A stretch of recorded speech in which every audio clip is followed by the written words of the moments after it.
The sky over New Geneva was a bruised violet, streaked with ash and distant fire. Humanity had fought long enough, and yet the war was not theirs to win, not against her. The alien fleet had arrived 6 months prior, sweeping across the solar system with a precision that made Earth's best strategists look like children playing with firecrackers. Cities had fallen, governments dissolved, armies scattered like leaves of storm. And at the center of it all was her, the Empress of the Jacquard Dominion, the alien empire whose name alone had made diplomats tremble. No human had seen her up close, at least not alive. Legend spoke of an empress whose eyes burned like molten glass, whose presence could crush minds as easily as she crushed planets. Humanity's hope, or perhaps doom, rested on a single, unfathomable demand. She wanted only one human. The world's leaders argued. Who could be offered? A president? A scientist? A soldier? The question became obsession. And yet, when the representatives gathered in the ruins of Geneva for the final negotiations, it became clear that the Empress would choose herself. He was standing at the edge of the assembly hall when the shadow fell across him.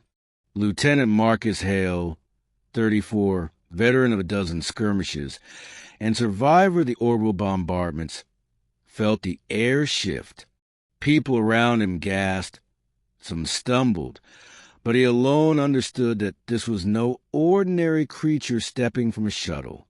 She moved with a grace that was terrifying, each step measured, deliberate, like a predator that knew it owned the world. And he, somehow, was in its gaze. The Empress was taller than any human, her limbs elongated but powerful. Her skin shimmered with metallic sheen, shifting colors subtly as she moved, from deep violet to obsidian black. Her face was alien, yes, but symmetrical in ways that humans found hypnotic. And her eyes, they fixed on him with a certainty that made his stomach knot. "Marcus Hale," she said, her voice a strange harmony, as if several voices spoke in unison. "You have survived when others could not. That is why I have chosen you." The room erupted in protests. "You can't just, we won't. This is insane." Her hand lifted, and a pulse of energy traveled across the hall. The shout stopped instantly. Even the strongest, the most defiant human leaders froze in place. Only Marcus remained standing, caught between fear and something he couldn't name, a pull toward this alien presence that defied reason.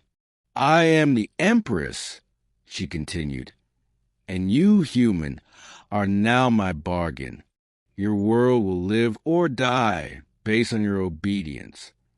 He swallowed. His mind raced.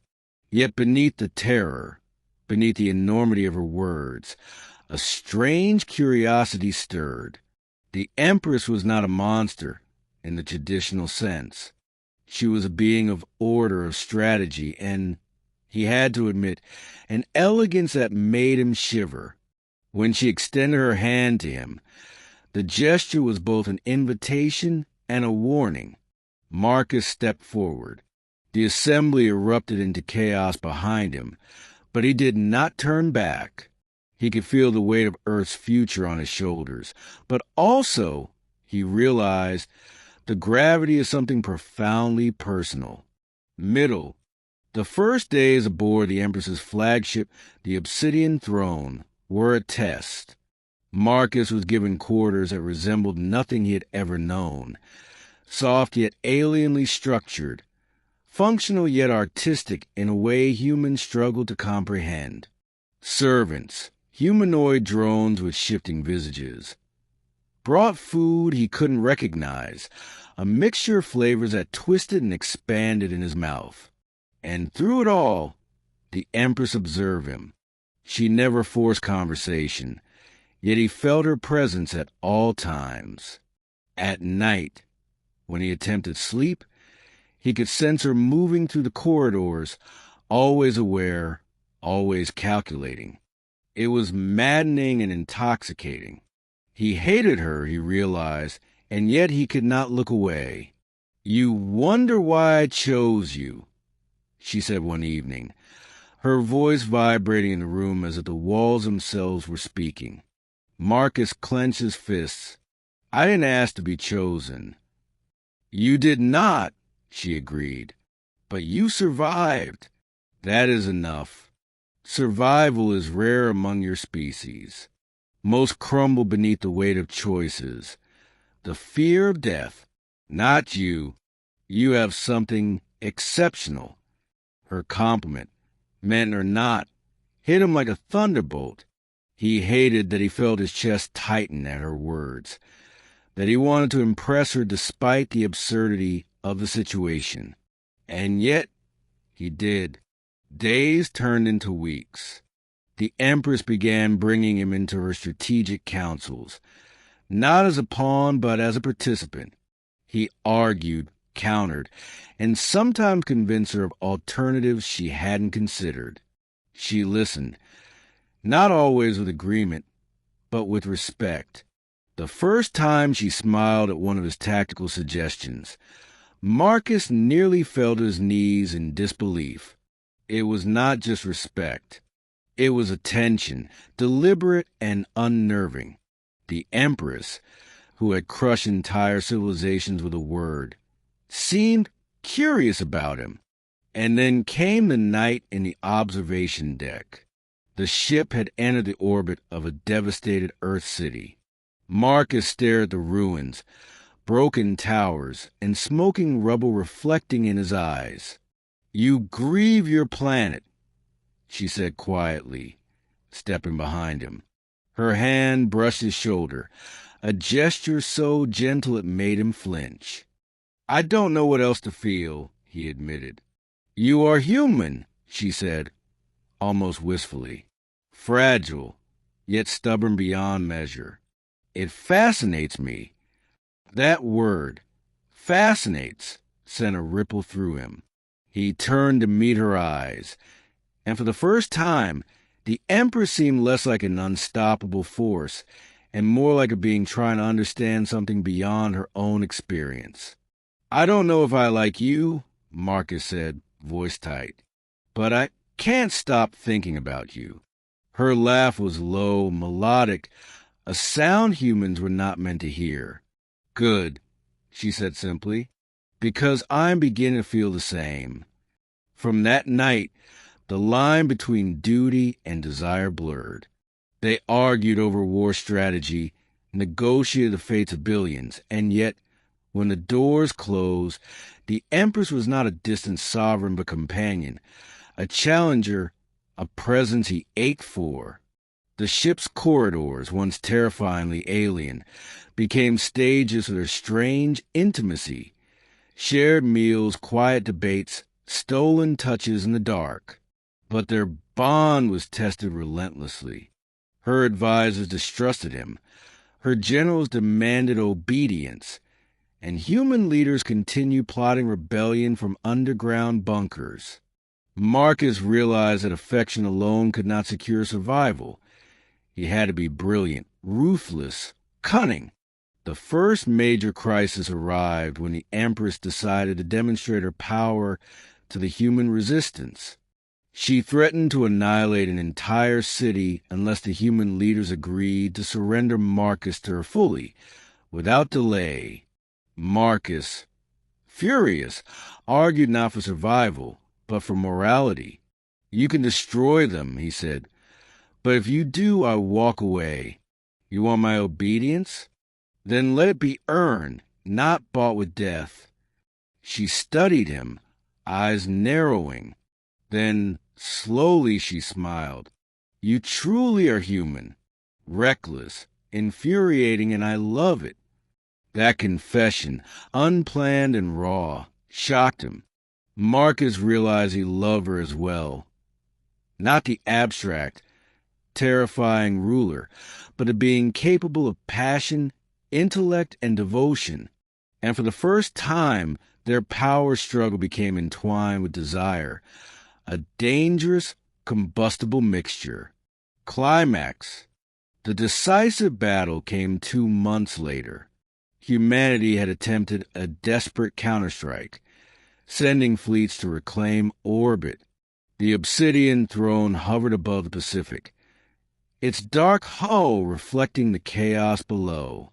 Marcus stood beside the Empress on the bridge, heart hammering, mind racing. "They've underestimated us," she said, her voice a purr steel.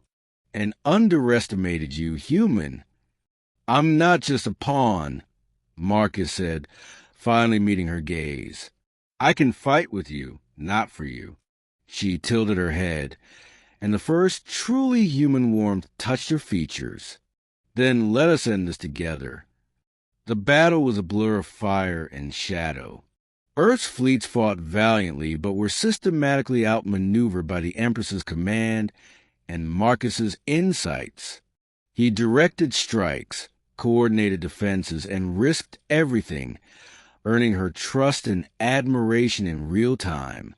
When the final flagship of the human resistance prepared to self-destruct, Marcus made a decision.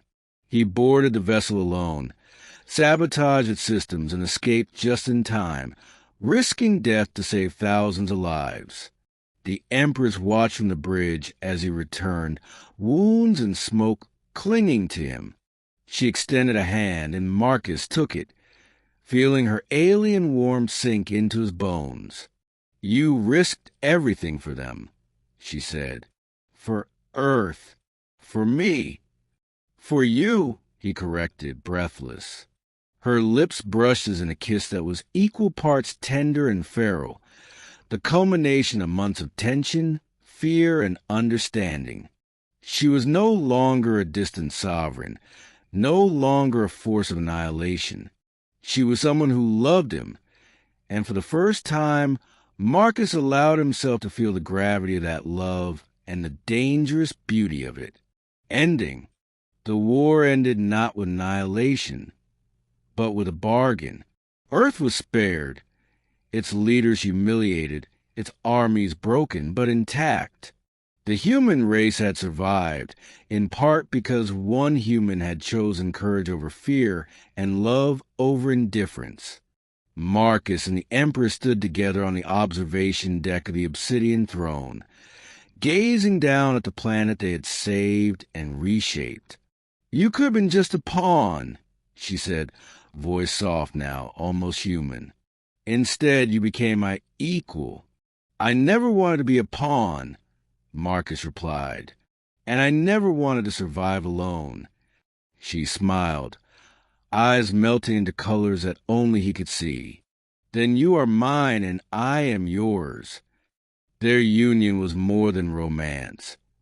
It was a merging of worlds, a fragile promise between species that had once been mortal enemies. The Jakar Empire had its Empress, Earth had its protector, and Marcus had something he never imagined, a partner in the vast, dark, and uncertain universe. In the quiet aftermath, Marcus finally understood the truth of the bargain. The Empress had demanded only one human, not because she saw control over Earth, but because she had sought someone capable of meeting her truly, fully, without fear. And he had. Together, they faced the stars. Together, they would shape the future. And for the first time, Marcus allowed himself to believe that love, even amid devastation, could survive.